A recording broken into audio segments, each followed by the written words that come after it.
Hello planner friends, this is Kylie from Kiwi Crafts Co.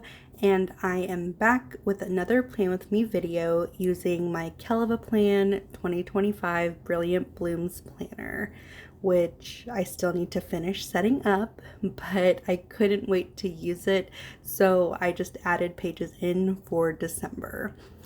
And she is a little too thick with adding in those pages and keeping all of them in this planner. So I think I'm only going to keep 6 months at a time because she will start to bulk up as I decorate. For today, I am planning for the week of 12/9 through 12/13, and we'll be using the Mojo Jojo Plans dated sticker book along with the I Love Winter sticker book by KellofaPlan. The washi that I'm pulling that is going to match the set I want to use are from PlannerKate. So I'm going to be using the first set in the sticker book, which as you can see is already missing several stickers because I also used this set to decorate my December monthly spread, which is on the screen. And since I do use a dashboard layout, I don't use the vertical decorative boxes very often, but I was able to use them in a creative way on my monthly spread, which allowed me to keep the majority of the decorative elements to use in another spread, which is this one. So grabbing my pencil case where I keep my needle nose tweezers, my knife pen, my gyro cut, and my scissors, I try to keep everything together in one place so it's easier for me to just grab it and use it to decorate my planner. And I originally had grabbed my regular crafting tweezers, but I specifically need the needle nose ones as the stickers in the sticker set from KellofaPlan and some of the stickers in the dated sticker book are on transparent sticker paper, and it just makes it a lot easier to pick them up. I didn't want to use numbers that are too big or too small for dating my dashboard planner, so I opted for the regular sized numbers on the transparent sticker paper. And to avoid going back and forth from the sticker book to my page, I like to place them all on my hand once I get them lifted, as you do need those needle nose tweezers since it can be hard to pull the stickers up from the page. And it just makes more sense to me to pull them all at once since I'm already going through the motion, especially for something like dates. And when decorating my dashboard planner, I typically always start with the left side unless I need to date the right page like I did here, but only because the empty page is honestly the hardest for me to start. So to avoid making it too complicated, I do have a standard setup that I use, but as I've been getting more into creative journaling, I'm trying to step outside of my comfort zone and change up this page every week. And honestly, I think I have some form of aphantasia because it is so hard for me to envision what I want my page to look like.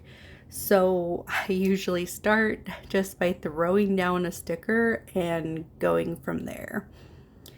And I do like this page to be somewhat symmetrical, so if I do put something on one corner, I do have to do the same thing to the corner that is catty corner to it, because I don't know why, but I need that symmetry or else I think it looks horrible. So after putting down the second floral, I wasn't sure if I wanted to put down this car sticker without putting some washi around the edge of the page. When I originally started to put it down, it looked almost too plain. So I decided, you know what, let's set down some washi. So putting my sticker back, I needed to decide whether I wanted to use the thicker washi or the thinner one. And I opted to go with the cute striped pink washi because the wood textured washi would have taken up too much space being as thick as it is. So I go ahead and start lining up the edges where the florals are touching. And honestly, I could have left it as it was, but I decided I wanted to add the washi to the edges of the entire page. So I went ahead and did that. And where the washi meets the sticker, I ended up using my gyro cut to clean up along that edge, as I didn't want any of it covering up the florals. Going back to my sticker book, I knew I wanted to use that same car sticker I originally pulled before adding the washi, so I went ahead and placed that down. Now, when adding decorative elements, I tried to initially keep them to the edges of the page so that I have room to put boxes and checklists in the blank space in the center, because I'll go back and add more towards the end if I feel like I need it. But at the same time, I don't want to make my spread look too cluttered. And I placed these girls down next to the car and immediately didn't like it. So I carefully pulled that back up and just put it back in my sticker book to use for something else, because I did not want to use that one since they were the same size as the car. So it looked a little funky to me. So instead, I grabbed this stack of presents that I think matched really well, because there is a stack of presents on top of the car. Again, like I said, it's really hard for me to envision what I want to do. So a lot of it is me putting stickers down, deciding if I like it, and if I like it, I'll leave it. But if I hate it, I try to pull the sticker back up. And most of the time I have no issues, but I found that the transparent stickers are a little more forgiving than the paper stickers. So I have torn the pages when trying to lift up a paper sticker, and when that happens, I have no choice but to leave the sticker where it is and just learn to love it. So I decided that's enough of the decorative stickers, and I'm starting to plan out where I want my goals, schedules, and to-do list sections to be placed at. And I always have the schedule and to-do list sections next to each other since they have a similar type of layout. So remember, symmetry is what I love. So I use the quarter boxes and do my best to lay them down straight, even though the page has dot grids. And I still sometimes lay them down crooked, so sometimes I have to reposition them to make them as straight as I can.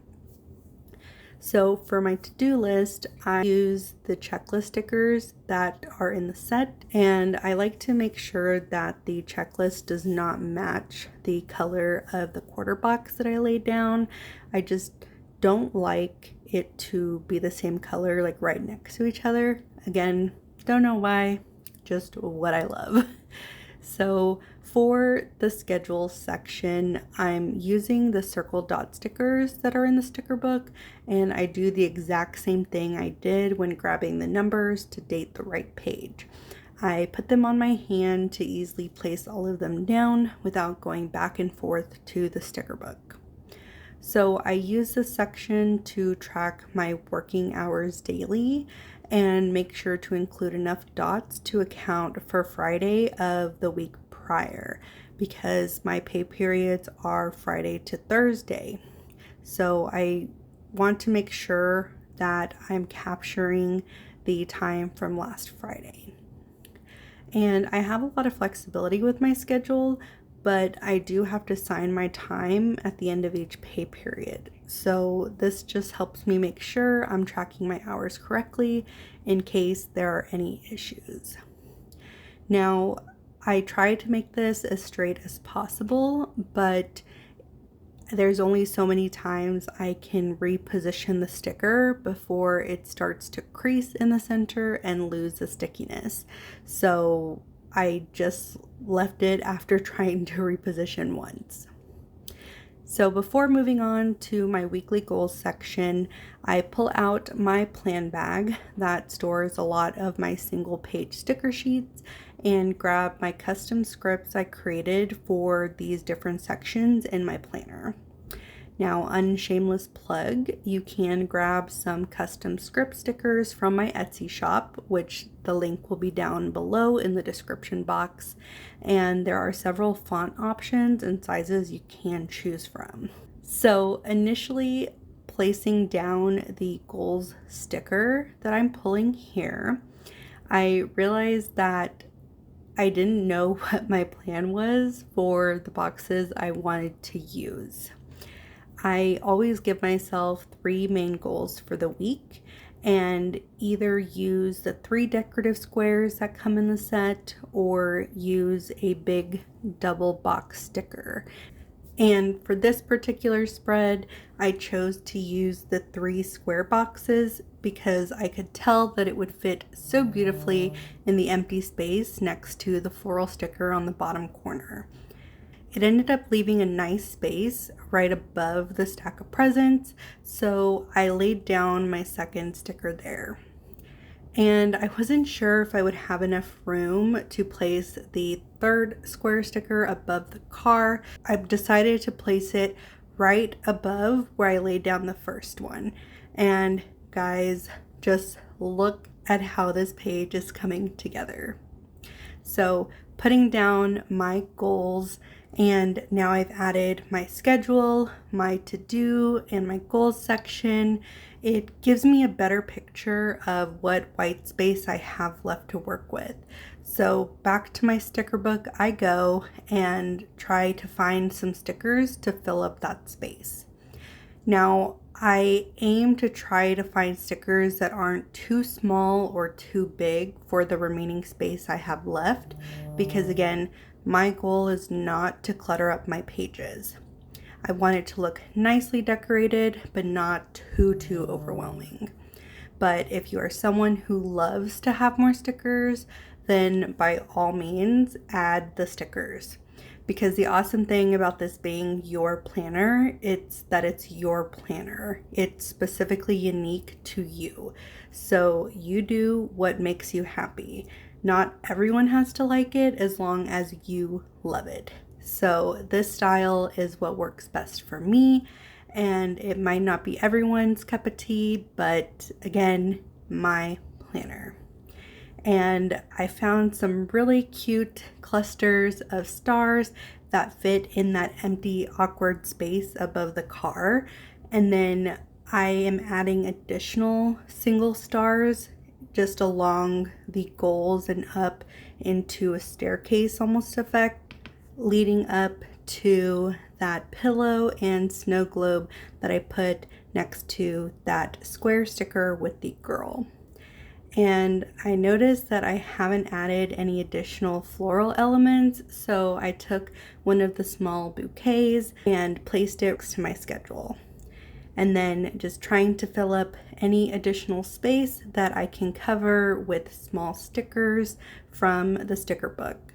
Also, guys, did anyone catch what I did wrong on this entire page? I'll let you take a closer look and comment down below if you know what I did. But anyways, I ended up using all of the small star stickers because they just fit perfectly in the small white spaces that I wanted to fill up. Now, moving back to my right page, I wasn't sure if I wanted to add any washi around the edges of the page and decided I wasn't going to, and got straight into adding a decorative sticker in the top right corner. My Tuesdays at work aren't typically too heavy of a meeting day, so adding my sticker there doesn't usually block any space I might need in that section. And I also like to cover up the blank corner with decorative stickers and usually add in some florals or quotes. But as I said, I'm trying to get out of my normal planning style, so I wanted to go for some sort of scene in that space. Now, I wasn't a fan of where I initially placed that little deer, so I go and move it over next to the Sunday space. And you may recognize some stickers that I add here. They're the girls we saw at the very beginning of the video.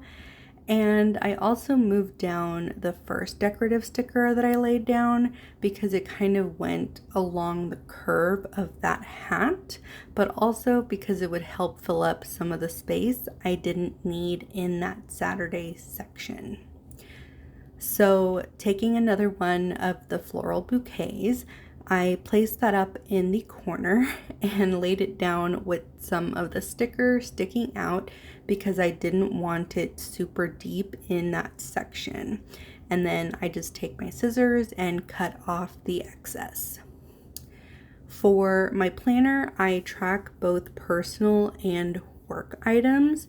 And while this week wasn't as busy for any personal items, I did have a couple of big work-related events that I wanted to notate.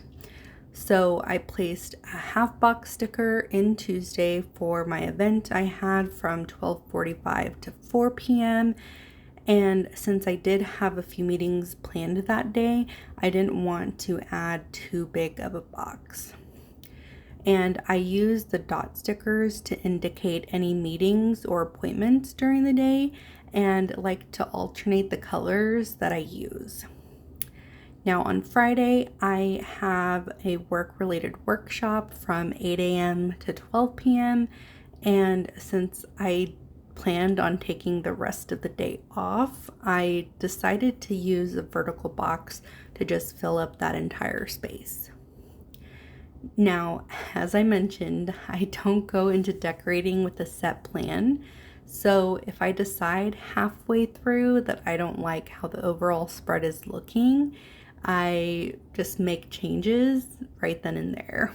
Exhibit A is me removing that box gingerbread man sticker and placed small floral bouquet to replace it, as I wasn't liking how it was looking overall and felt that there weren't enough florals on the page.